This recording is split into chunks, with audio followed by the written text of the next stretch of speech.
என் Lingusamy presence Nanda Periyasamy இயக்கத்தில் சமுத்திரக்கனியின் திருமாணிக்கம் வெற்றி நடை போடுகிறது. உங்களோட கனவு கிச்சன் உங்க லோ பட்ஜெட்ல. பூர்விகா அப்ளையன்சஸ் இப்போ பிரம்மாண்டமா ஓஎம்ஆர் துறைப்பாக்கத்தில். சமுத்திரக்கனி சார்னா நல்லவன் தான். அவன் நல்லவன். சசி வந்து பேரன்பானவன். நான் சினிமாவே பிடிக்க ஆரம்பிச்சது நாடோடிகளுக்கு அப்புறம் தான். அதுல இருந்து இப்போ சினிமாவை பிடிக்கிறேன்னா அதுக்கு ஒரு காரணம். நாடோடிகள் இங்கே ரிலீஸ் ஆச்சு. ரிலீஸ் ஆகி 23வது நாளோ 24வது நாளோ தெலுங்கு நாடோடிகள் ஸ்டார்ட் பண்ணிட்டேன். அங்கே நான் ஷூட்டிங் போயிட்டு இருக்கும்போது இங்கேருந்து வராங்க மாலையெல்லாம் எடுத்து. என்னடா அப்படின்னா நம்ம 100வது நாள் சார் நம்ம படம் அப்படின்னது. போட அடுத்த படம் முடிச்சு அடுத்து கன்னடத்துக்கு போயிட்டீங்க. அடுத்த படம் முடிச்சாச்சு. இப்போ 100வது நாள் நீங்கள் விஐபி பண்ணும்போதெல்லாம் நான் நார்மலாக காலையில் போகும்போது அப்படியே போவேன், ஃபிட்டாக தான் போவேன். நம்ம ட்ரெஸ்ஸை போட்டுட்டு அப்படியே போய் உட்காந்தோம்னா நீங்கள் திடீர்னு பார்த்தா நல்லா இருந்தாங்கங்க. திடீர்னு எல்லாருக்கும் வணக்கம். வணக்கம் வணக்கம். எப்படி சார் இருக்கீங்க? எல்லாரும் நல்லா இருக்கும். Okay. Thirumanickam, first of all நான் படம் பார்த்துட்டேன். எனக்கு ரொம்ப ரொம்ப பிடிச்சிருந்தது. இந்த டைமில் ரொம்ப நாளைக்கு அப்புறம் ஒரு ஃபீல் குட் படம் பார்க்குறோம் அப்படின்ற அந்த ஒரு ஃபீல் இருக்குல்ல சார். பட் கதை கேட்கும் போது உங்களுக்கு எந்த ஃபீல் இருந்துச்சு? அதாவது இந்த படம் ஒர்க் ஆகும், மக்களுக்கு பிடிக்கும் அப்படின்ற அந்த நம்பிக்கை எப்படி சார் வந்துச்சு உங்களுக்கு? அந்த கதையில் இந்த உண்மைத்தன்மை தான். ஏன்னா இந்த மாதிரி கதையை முதல்ல எழுதுறதுக்கு ஒரு பெரிய தைரியம் வேணும். அதை எடுக்கிறதுக்கு ஒரு தயாரிப்பாளர் முன் வருது, இன்னும் பெரிய தைரியம் வேணும். கதை ரொம்ப பிடிச்சிருந்தது. கதை ரொம்ப பிடிச்சிருந்தோன்னே நான் பண்ணணும்னு முடிவு பண்ணுறதுக்கு முன்னாடி நான் பாரதி ராஜா பாட்டை போய் கேளுங்கன்னு. ஏன்னா மாணிக்கம் அவர் தான். ஓகே. பாரதி ராஜா அப்போ கேரக்டர் பண்ணாங்கல்ல, அந்த கேரக்டர் எவ்வளோ தூரம் உண்மைத்தன்மையாக இருக்கோ. ஏன்னா இப்போ இவன் போய் அவரை சந்திக்கணும், இந்த ஆசை மொத்த ஆடியன்ஸுக்கு வரணும். அவர் அவ்வளோ நல்லவராக இருக்கணும், அவ்வளோ நேர்மையானவராக இருக்கணும், அவ்வளோ எளிமையானவராக இருக்கணும். அந்த அந்த அந்த பிம்பம் அவ்வளோ பெருசாக இருக்கணும். அது இருந்தால் தான் அந்த கதை நிற்கும். நான் சொன்னேன், நீங்கள் முதல்ல போய் அப்பா பாருங்க, அவர் கதையை கேட்டு பண்ணுறேன்ட்டாருனா. ஏன்னா 5 நாள் 6 நாள் தான் கேட்குறோம். இந்த 5 நாள் 6 நாள் அவர் ஏன் பண்ணணும்னு யோசிச்சிட்டாருன்னு வச்சுக்கோங்க, ஒன்றும் பண்ண முடியாது. ஏன்னா அப்போ தான் திருச்சிற்றம்பலம் வந்து பேடி அடிச்சிட்டு இருக்கு. நான் சொன்னேன், இவ்வளோ பெரிய ஹிட்டு, நீங்கள் அப்பா வந்து 6 நாள் ஆனால் நடிப்பார், பிடிச்சிருந்தா நடிப்பார். சரி உடனே போடுங்க அப்படின்னு சொல்லி நானே தான் பேசினேன். சுரேஷை பேசிவிட்டு இந்த மாதிரி அப்பா பார்க்கணும், இந்த மாதிரி நந்தா வராது அப்படின்னா திரும்ப நந்தா உடனடியாக கிளம்பி போனார். ஈவினிங்கே வாய்ப்பு கிடச்சிது. எனக்கு என்னென்னா, இவர் கதை சொல்லி அவர் என்ன சொன்னார்ன்றதை கேட்குற டென்ஷன் எனக்கு. நான் ஆஃபீஸில் எங்கேயும் போயிட்டுருக்கேன், வந்துட்டுருக்கேன். ஒரு 2 மணி நேரம் கழித்து எனக்கு கூப்பிட்டாரு. பண்ணுறேன்னு சொல்லிட்டாங்க, உங்ககிட்ட பேசுகிறேன் நாங்கள் அப்படின்னா கொடுங்க அப்படின்னா. இப்போ சொன்னார், கனி எனக்கு ரொம்ப பிடிக்கும், ஆமாம் பண்ணுறோண்டா அப்படின்னாரு. அப்போது நான் டைரக்டர்கிட்ட சொன்னேன், இந்த படம் ஸ்டார்ட் ஆகிடுச்சு, ஓகே அவ்வளோதான் வாங்க போகலாம் அப்படின்னா. அதுக்கப்புறம் தான் இவங்க வந்தாங்க. இவங்க வராங்கன்னு எனக்கு முதல்ல தெரியாது. ஏதோ சொல்லிட்டு இருந்தார். நான் சொன்னேன், யாரை கூப்பிட்டு வந்தாலும் நான் நடிப்பேன், எனக்கு ஒரு பிரச்சனையும் இல்லை, யாரை வேணாலும் வரட்டும், எனக்கு என்ன அப்படின்னு சொல்லிட்டு. அப்புறம் தான் திடீர்னு உங்களுக்கு ஒரு சர்ப்ரைஸ் அப்படின்னாரு. என்ன அப்படின்னா, இவங்க நடிக்கிறாங்க. நான் கண்டுபிடிச்ச பொண்ணு தானே, எனக்கு தெரியும் இதோட ப்ளஸ் மைனஸ் எல்லாம் தெரியாது, எந்த ஆங்கிளில் வச்சு அழகாக இருக்கும் எல்லாமே தெரியும். அத்தனை அவ்வளோ சீன்ஸு அவ்வளோ ஷார்ட்ஸ் ஷூட் பண்ணியிருக்கோம்ல, அது கரெக்டாக இருப்பா, முதல்ல அது ஓகே சொல்லிச்சான்னு கேளுங்க அப்படின்னு சொல்லி கேட்டேன். இல்லை அவங்க கதை கேட்டாங்க, அவங்களுக்கு பிடிச்சிருக்கு. அதுக்கு இடையில இவங்க என்கிட்ட ஃபோன் பண்ணாங்க. ஃபோன் பண்ணி இந்த மாதிரி கதை வந்திருக்குன்னு, முதல்ல நீ கேளு, உனக்கு பிடிச்சிருக்கான்னு பாரு, உன் உள் மனசு பிடிச்சிருக்குன்னு சொன்னால் நீ நடி, இல்லைன்னா வேணாம் அப்படி தான் நான் சொன்னேன். ஏன்னா 2 குழந்தைங்களுக்கு அம்மா இதெல்லாம் இருக்குது இல்லையா. ஏன்னா நம்ம ஒரு பிம்பத்தில் இருக்கும்போது யாரோ ஒருத்தருக்காக நம்ம வந்து கன்வின்ஸ் ஆகி நடிச்சிடக்கூடாது அப்படின்றது நான் ரொம்ப உறுதியாக இருப்பேன். இன்னைக்கு கூட ஒரு விஷயம் கேட்டாங்க, அப்போ தான் சொன்னேன், நீ உட்காரு, நீ யோசி, முடிவை நீ எடு அப்படின்றப்போ தான் அது சரியாக இருந்தால் சந்தோஷம், அது தப்பாக இருந்தால் கூட உன் மனசு சொல்லும், ஓகே நம்ம தானே டிசைட் பண்ணோம், நம்ம அடுத்து சரியாக பண்ணிக்குவோம் அப்படின்னு சொல்லுவோம். அதனால் நீ டிசைட் பண்ணு அப்படி தான் சொல்லுவேன் நான். அப்படி தான் சொன்னேன். அப்புறம் அவங்களா சொன்னாங்க, இல்லை நான் கேட்டேன், எனக்கு ரொம்ப பிடிச்சிருக்கு, அப்புறம் ரைட் வாங்க அப்படின்னா. அப்புறம் அம்மா வந்தாங்க. அம்மா வந்தப்போ அது என்னென்ன பெரிய ஆச்சரியம் என்னென்னா, நான் இன்ட்ரடியூஸ் பண்ண பொண்ணு எனக்கு பேர், அப்பா இன்ட்ரடியூஸ் பண்ண பொண்ணு அவங்க. இப்படி அமைஞ்சது எல்லாமே கதையை அமைச்சிக்கும்.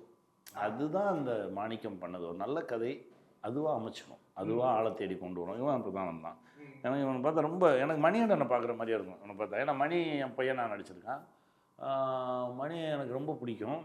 ஒரு சாயலில் கொஞ்சம் மணி மாதிரியே இருந்தாப்புல, எனக்கு ரொம்ப பிடிக்கும். ரொம்ப நல்ல ஒரு நடிகன், நல்ல ஒரு எதிர்காலம் இருக்குது. இவனை பார்த்தோன்னே எனக்கு சரி, இவங்க குடும்பமே அவருடைய அழகாக செட் ஆச்சு. இவங்க அம்மா ஒரு கேரக்டர் இருக்காங்க, அவங்களுக்கு பெரிய திருப்பதி மாதிரி பட்டையை போட்டு விட்டுருப்பாங்க படத்துலேயே. எல்லாமே அழகாக இருந்துச்சு. எல்லாம் சேர்ந்தாங்க. இளவரசனை வந்தார், நாசர் சார் வந்தார், அந்த என்னுடைய சின்ன வயது மாணிக்கமா ஒரு பையன் வந்தான். அவன்லாம் வந்து அற்புதமான ஒரு நடிகன். அவன் வந்து அங்கேருந்து சலார்லேருந்து ஆரம்பிச்சதுக்குங்களா அற்புதமான நடிகை. எல்லாமே சேர்ந்தாங்க, எங்கள் பிள்ளைங்க அழகான பிள்ளைங்க, 2 பிள்ளைங்களும். அப்படி எல்லாம் சேரும்போது அது முதல் ஃபோட்டோ ஒன்று எடுத்தோம், குடும்ப ஃபோட்டோ. அப்போ தான் சொன்னேன், ஓகே எல்லாம் செட் ஆகிடுச்சு, இனி பிரச்சனை இல்லை. ஏன்னா எங்கள் குடும்ப காட்சின்னு பார்த்தா 2 நாள் 3 நாள் தான் நடிச்சிருப்பேன். அதுக்கப்புறம் தான் இங்கே கிளப்பி ஓட விட்டுருவாங்களே. ஆமாம், ஃபுல்லாக பஸ். இவங்க ஒரு பக்கம் நம்ம ஒரு பக்கம் தான் போயிட்டுருப்போம். எல்லாம் அமைஞ்சுக்கிச்சு, காலம் எல்லாத்தையும் கரெக்டாக சேர்த்துச்சு, ஒரு நல்ல படைப்பாக கொண்டு வந்து. இப்போ சார் சொன்னார்ல, நான் கண்டுபிடிச்ச பொண்ணு அப்படின்ட்டு, கண்டுபிடிச்சி இப்போ அவர் கூட பேரா நடிச்சிட்ருங்க. ஏதாவது ஒரு இடத்துல டேரக்டராக அவர் வெளிப்படுவார் அவங்கள்ட்ட நடிச்சிட்டு இருக்கும்போது? இருக்குமே, அப்படி இருக்கும். நான் ஏதாவது இருந்தேன்னா கேட்பாரு, நான் கேட்கலன்னாலும் இது பாரு நீ இப்படி பண்ணு அப்படி சொல்லிடும். அது நான் எங்கே தயங்குறதோ அவங்களுக்கு தெரியும். என்னை ரொம்ப லைக் நான் சினிமாவே பிடிக்க ஆரம்பித்தது நாடோடிகளுக்கு அப்புறம் தான்.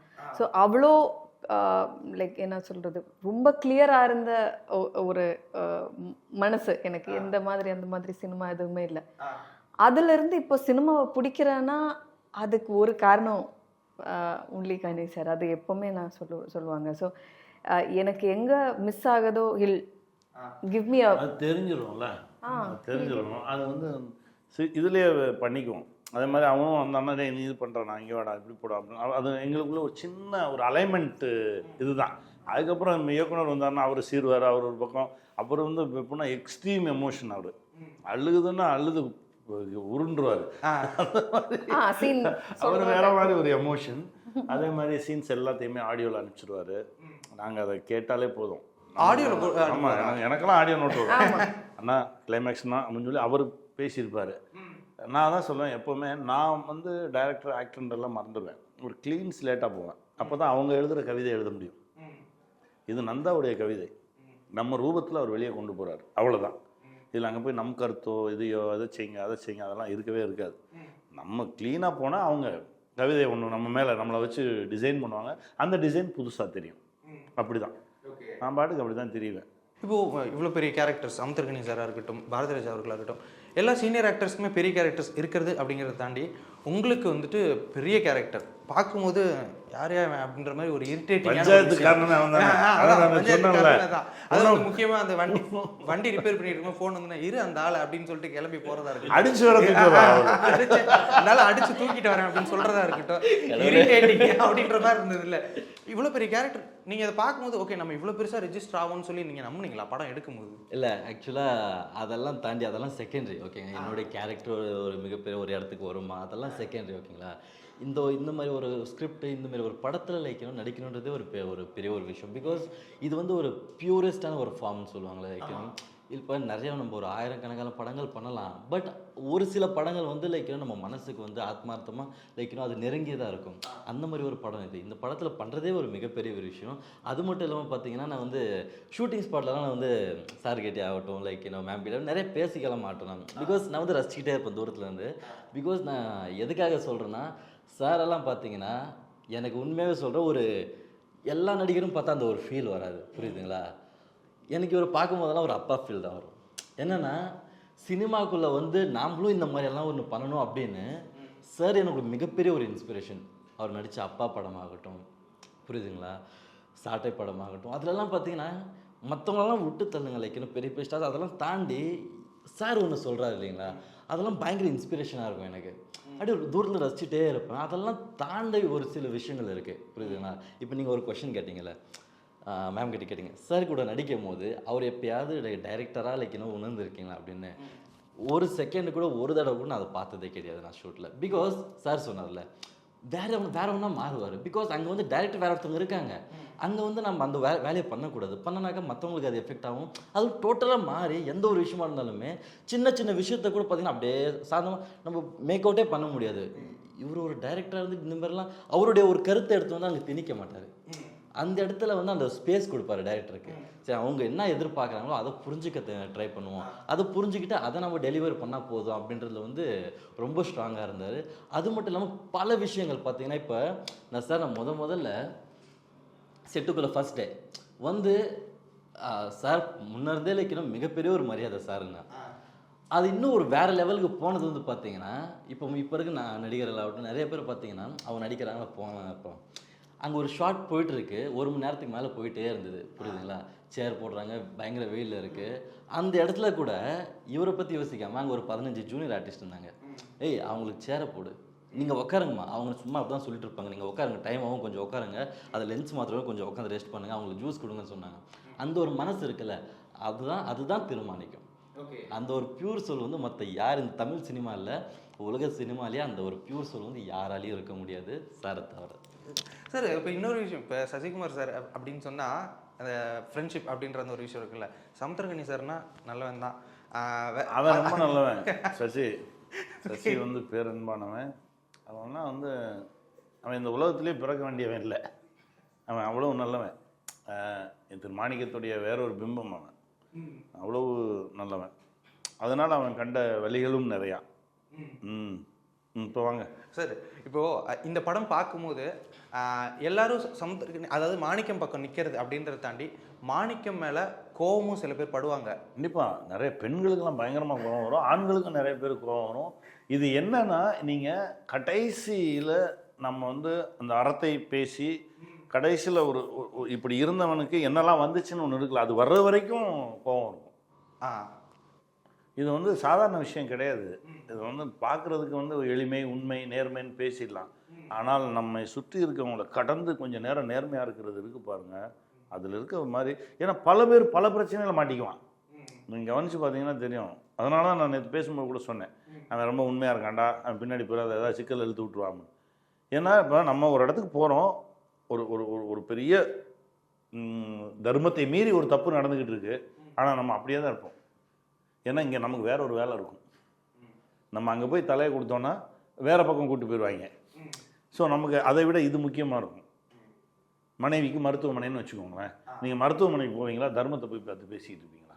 ரியாலிட்டினா மருத்துவமனை போகணும், அதுதான் நடக்கும். அதுதான் நிறைய பேருக்கான. ஏன்னா எல்லாருக்குள்ளேயுமே ஒரு மாணிக்கம் இருக்கான். எல்லாருமே நம்ம நல்லவனாக இருக்கணும், நேர்மையாக இருக்கணும், உண்மையாக இருக்கணும் ஆசைப்படலாம். அது சமூகம் அப்படி இருந்தால் தானே எல்லாருமே இருக்க முடியும். ஏன்னா நம்மளை சுற்றி நிமிர்ந்து நெல்லில் பண்ணியிருப்பேன், நிமிர்ந்து நெல்னு ஒரு படம் பண்ணேன்.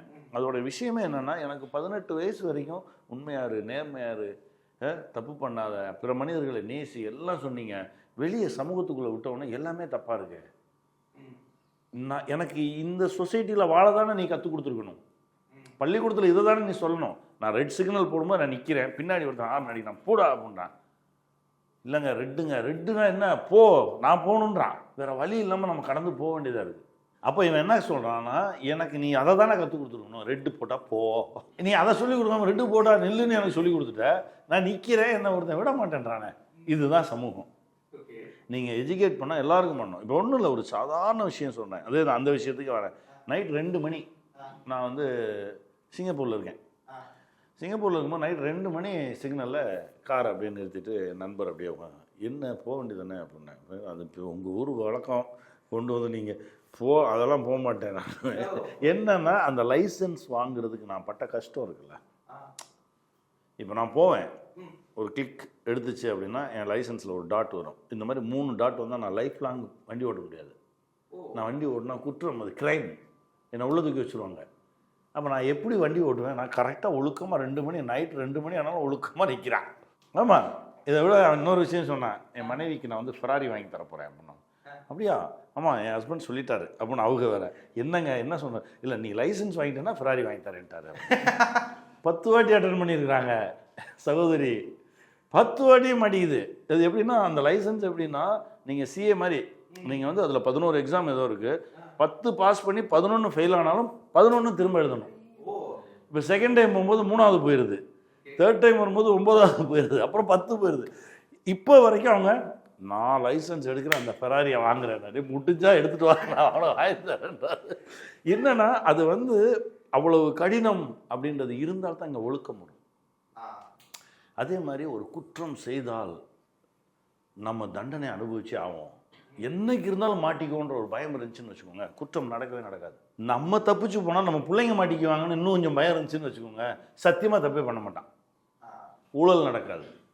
நீங்கள் இன்னைக்கு எவ்வளோ பிரச்சனை நடந்துகிட்டு இருக்குது நம்ம தேசத்தில், நீங்கள் எங்கெங்கே எடுத்து பாருங்கள், எல்லாமே நம்ம நகைச்சுவையாக கடந்து போயிட்டே இருக்கோம். இது நகைச்சுவையாக கடக்கிற விஷயம் இல்லை. ஒரு விஷயம் நடக்குது, குளத்துக்குள்ளே வீடை கட்டியிருக்கோம், யார் அனுமதி கொடுத்தா? கவர்மெண்ட் தான் கொடுக்குறாங்க. அனுமதி கொடுத்தவங்க இப்போ எங்கே இருக்காங்க? இல்லைங்க அவர் 30 வருஷம் முன்னாடி கொடுத்தாருங்க, அந்த 30 வருஷம் முன்னாடி கொடுத்தவர் தூக்குங்க. நீங்கள் தவறு செய்தால் என்னைக்கு இருந்தாலும் நம்ம மாட்டிக்கோன்ற ஒரு பயம் இருந்துச்சுன்னு வச்சுக்கோங்களேன், எதுவுமே தப்பு நடக்காது. தண்டனைகள் கடுமையாக இருக்கிற வரைக்கும் தான் எங்கள் மனுஷனாக இருக்கும். இல்லைன்னா தப்பு நடந்துக்கிட்டே தான் இருக்கும். நீங்கள் 2 முறை தான் உள்ளே போக முடியும், 3ஆவது முறை உள்ளே போனால் வெளியவே வர முடியாதுன்னு ஒரு சட்டம் கொண்டு வாங்க. இது லூப் அடிச்சுக்கிட்டே இருக்காங்களே, உள்ளே போக வெளியே வர, உள்ளே போக வெளியே வர. 2 முறை போய்க்கலாம், உள்ளே போறியா உனக்கு ஜாமீன் கிடைக்கும். நாங்கள் 3ஆவது முறை போயிட்டியா ஜென்மத்துக்கு நீ வரவே முடியாது. இது தப்பு பண்ண சொல்லுங்க. நான் என்ன சொல்கிறேன், தண்டனைகளை கடுமையாக்கத்தான் மனிதனாக இருப்பான். இல்லைன்னா மனிதனாக இருக்கவே மாட்டாங்க. அது வேற எங்கேயோ போயிடுச்சு. மாணிக்கத்துக்கு வாங்க. அது என்னன்னா, இந்த எளிமையான மனிதன் அதனால தான் போராடுறான். ஒன்றும் இல்லை, இவனை 80 பேர் துரத்துனாங்க பார்த்தீங்கல்ல, என்ன தப்பு பண்ணிட்டான்? ஒரு பக்கம் இவங்க மனைவி, ஒரு பக்கம் மாப்பிள்ளை, ஒரு பக்கம் இது இல்லாமல் சைபர் கிரைம் துரத்துது, பிள்ளைங்க பிளாக்மெயில் பண்ணாங்க, மாமன் பண்ணுறான், அக்கா பண்ணுறா, ஒரு போலீஸ்காரர் என்னன்னா ஒன்றை கூட ஒரு ஒருத்தர் புறாடுறாங்க. என்னன்னா இந்த சமூகமே மொத்தமாக சேர்த்து தன்னை சொல்லும்போது சொன்னார்ல, ஒரு காவல்துறை குவார்ட்டர்ஸில் ஒரே ஒரு காவல் அதிகாரி மட்டும் நேர்மையாக இருந்தால் வாழவே முடியாது, உள்ளே போக முடியாது. அவர் மனைவி குழந்தைகளே அவரை சொல்லி முடிச்சுடுவாங்க. ஆமாம், நான் அது நிமிர்ந்து நிலை தான் சொல்லியிருப்பேன், சார் 1500 2000 கொண்டு போனால் தான் சார் வீட்டுக்குள்ளேயே விடுறாங்க, இதுக்கு மேலே எக்ஸ்ட்ரா தான் வந்தால் தான் நம்ம செலவுக்கு. இப்படி தான் நிறைய அரசு அதிகாரிகள் போராடிக்கிட்டு இருக்காங்க. என்னன்னா அவங்க உண்மையாக இருக்கணும்னு ஆசைப்படுவாங்க, இந்த சமூகம் விடாது, அவங்கள சுற்றி இருக்கவங்க விட மாட்டாங்க, பக்கத்தில் இருக்கவங்களோட கம்பேர் பண்ணுவாங்க. இப்படி தான் ஓடிக்கிட்டு இருக்கு. இதனால் தனக்குள்ளே இருக்கக்கூடிய உண்மைத்தன்மையை கொண்டுட்டு பல நேர்மையான அதிகாரிகளே போராடிக்கிட்டு தான் இருக்காங்க. இப்போ படம் பார்க்கும்போது எனக்கு என்னென்னா, முதல் 1/2 மணி நேரத்துக்கு அனன்யா அவர்களை பார்க்கும்போது, இது மாதிரியான ஒரு ஒய்ஃப் தான் எல்லாரும் கிடைக்கணும், ரொம்ப சப்போர்ட்டிவ் அப்படின்ற அந்த ஒரு ஃபீல் இருக்கும்போது, 1/2 மணி நேரத்தை தானதுக்கப்புறம் அந்த ஆள் போயிட போகிறான்டா, போய் பிடிச்சிட்றா அப்படின்னு சொல்லிட்டு தம்பிக்கிட்ட அதை சொல்லிட்டு இப்படி சேலை இப்படி பண்ணுவீங்க, அதுக்கப்புறம் சாப்பிடாம இருக்கிறது, ஃபோன் வரும்போது அட்டன் பண்ணாமல் இருக்கிறது, இந்த மாதிரியான விஷயங்கள்லாம் பார்க்கும்போது அள்ளி திங்கிறது இப்போ கொண்டு வா அப்படின்ற அந்த ஒரு விஷயமா இருக்கட்டும். யாருக்கும் கோபமும் வந்துடக்கூடாது, இந்த பொண்ணு பக்கம் நியாயமும் இருக்குப்பா அப்படின்ற அந்த ஒரு திங்கிங், ரெண்டுத்தையும் பேலன்ஸ் பண்ணி நடிக்கிறதுக்கு எப்படி நந்தா பெரியசாமி அவர்கள் உங்கள்கிட்ட இந்த கேரக்டரை சொன்னார்?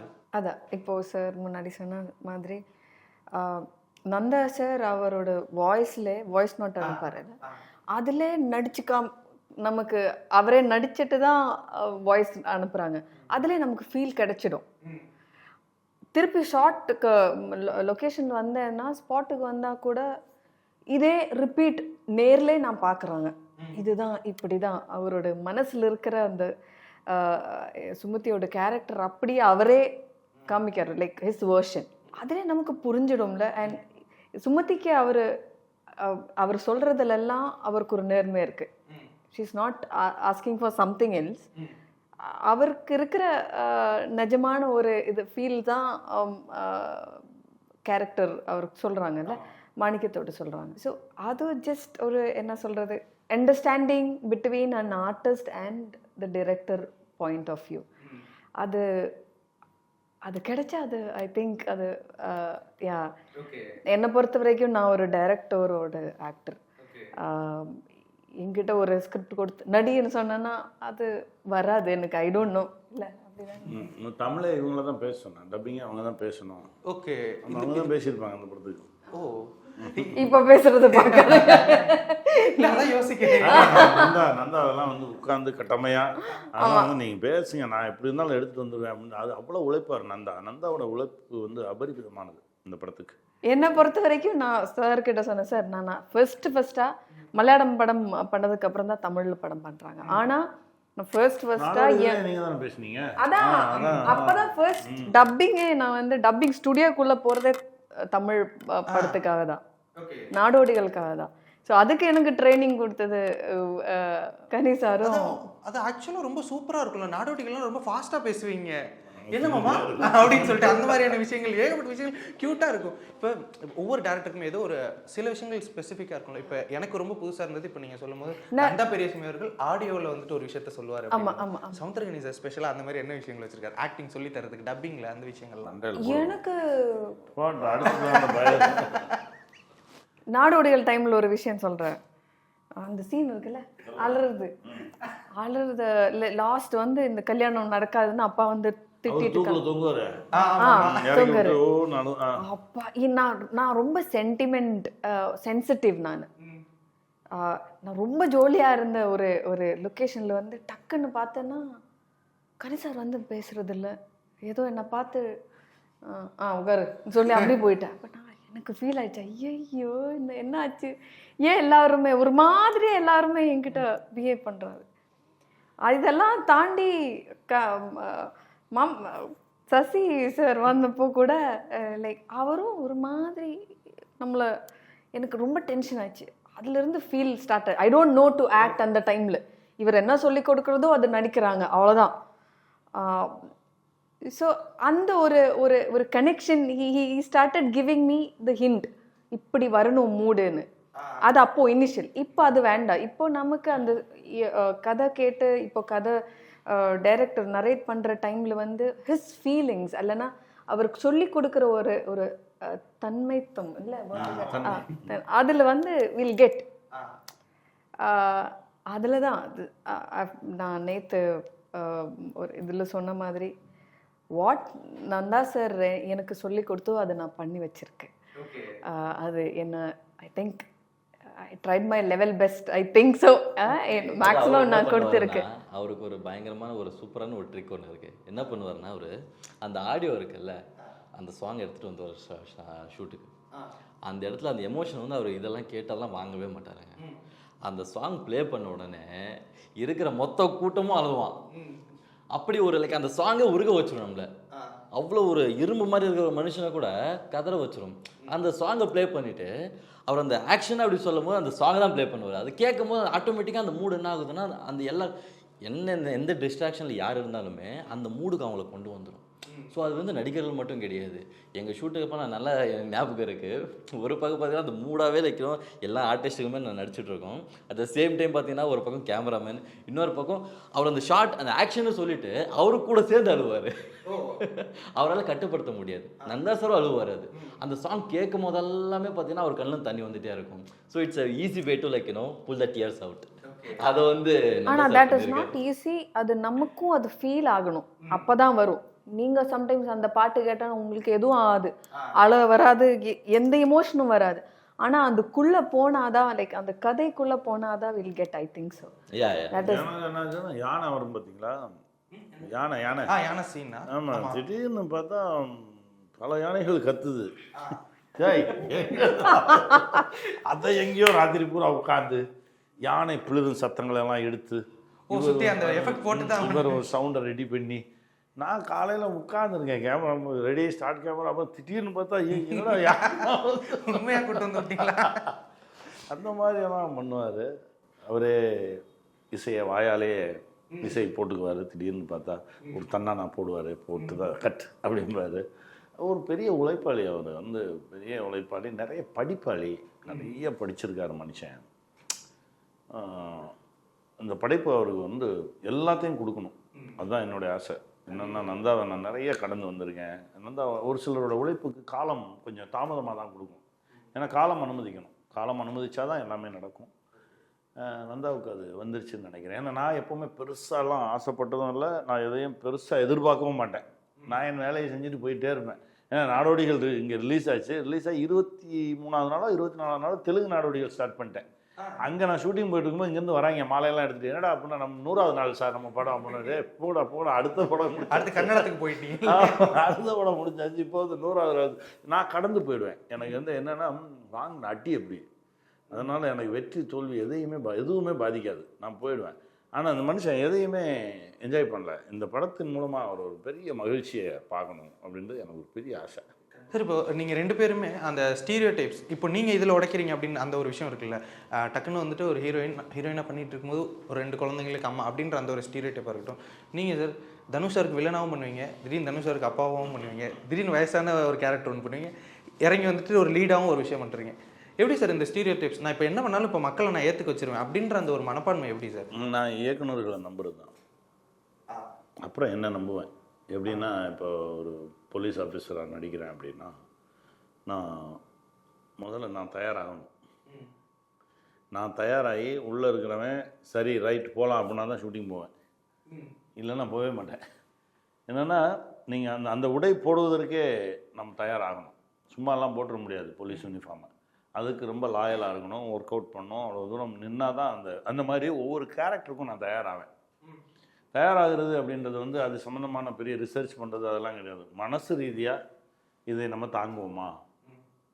இப்போ தெலுங்குலலாம் பார்த்தா உலக கெட்டவனெல்லாம் நடிச்சிருக்கேன். ஒரு படம்லாம் கிராக்கெல்லாம் பார்த்தா பார்க்குறவனெல்லாம் வெட்டுவேன். அதுக்கு முதல்ல நம்ம தயாராகணும், நம்ம உளவியல் ரீதியாக நம்ம தயாராகணும். தயாராகும் போது தான் அந்த மாற்றம் வரும். அந்த ட்ரெஸ்ஸை போட்டு அப்படியே போகும்போது அந்த டேரக்டர் வந்து நம்மக்கிட்ட விஷயத்தை சொல்ல சொல்ல சொல்ல அப்படியே மாறும். நீங்கள் விஐபி பண்ணும்போதெல்லாம் நான் நார்மலாக காலையில் போகும்போது அப்படியே போவேன், ஃபிட்டாக தான் போவேன். நம்ம ட்ரெஸ்ஸை போட்டுட்டு அப்படியே போய் உட்கார்ந்தோம்னா கண்ணெல்லாம் வீங்கிடும், வயிறு வந்துடும், அது மாறும். அது வந்து இறைவன் அருள். அதுதான் சரஸ்வதின்னு சொல்லுவாங்க. அது வந்து நம்ம உண்மையாக இருக்கிற வரைக்கும் அது இருக்கும் நம்ம கூட. நீங்கள் திடீர்னு பார்த்தா நல்லா இருந்தாங்கங்க திடீர்னு காணோம் அப்படின்னு சொல்கிறதெல்லாம் வந்து சரஸ்வதி. நம்ம உண்மையாக இருக்கிற வரைக்கும் சரஸ்வதி நம்ம கூடவே இருப்போம். அது நம்ம அந்த உண்மை என்னென்னா, நமக்கு கடவுள் கேமரா தானே, கேமராவை நீங்கள் ஏமாற்றவே முடியாது. கேமராவுக்கு பார்த்தா நம்ம ஒரு சின்ன பயம் இருந்துக்கிட்டே இருக்கணும். நான் உண்மையாக இருக்கேன், நான் சரியாக இருந்தால் தான் அவன் முன்னாடி வருவேன், இல்லைன்னா நான் சரியாக ஆகிட்டு வரேன் அப்படின்ற பயம் இருக்கிற வரைக்கும் நம்மளை கேமரா நேசிக்கும். ஓகே சார், இப்போ இன்ஃப்ளூயன்ஷியலான நடிகர்கள் எல்லாருமே வந்துட்டு அவங்களோட மொராலிட்டிக்கு அகென்ஸ்டான ஒரு விஷயங்கள் பண்ண மாட்டாங்க.